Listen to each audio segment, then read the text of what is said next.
కళ్యాణ్ గారు మొన్న జరిగినటువంటి క్రియాశీలక కార్యకర్తల సమావేశం వైజాగ్లో చాలా స్పష్టంగా చెప్పారు. దసరా తర్వాత నుంచి పార్టీ మీద పూర్తి స్థాయిలో ఫోకస్ పెట్టబోతున్నాను అని చెప్పి.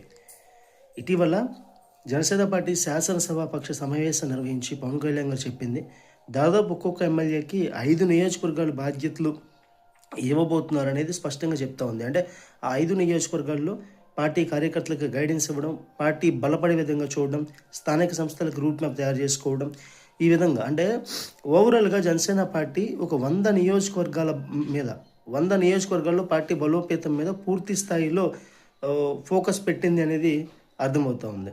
అదేవిధంగా జన సైనికులు కూడా ఎదురు చూస్తూ ఉన్నారు. పార్టీ నూతన కమిటీలు ఏర్పాటు చేస్తుంది, పార్టీ ఏర్పాటు చేసేటువంటి క్రియాశీలక అంటే సపరేట్గా ఎవరైతే పార్టీ కోసం ఫుల్ టైం పనిచేయాలనుకుంటున్నారో వాళ్ళకి స్పెషల్ ఐడి ఇచ్చేటువంటి కార్యక్రమం ఒకటి ఉందని చెప్తా ఉన్నారు. జన సైనికులు కూడా గ్రామ స్థాయిలో మాట్లాడుతూ ఉన్నప్పుడు వాళ్ళు మళ్ళీ అంటే ఒక పూర్తిగా బౌన్స్ అయ్యి అంటే చాలా ఒక చిత్తశుద్ధితో ఒక అకుంఠిత దీక్షతో మళ్ళా పార్టీ కోసం పనిచేయాలి అన్న బలంగా పనిచేయాలి అన్నటువంటి దానిలో ఉన్నారు.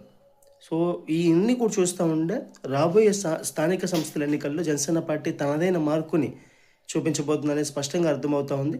జనసేన పార్టీ గ్రామ స్థాయి నుంచి బలోపేతం దిశగానే జనసేనాని శ్రీ కళ్యాణ్ గారు అడుగులు వేస్తున్నారనేది కూడా చాలా స్పష్టంగా అర్థమవుతూ ఉంది.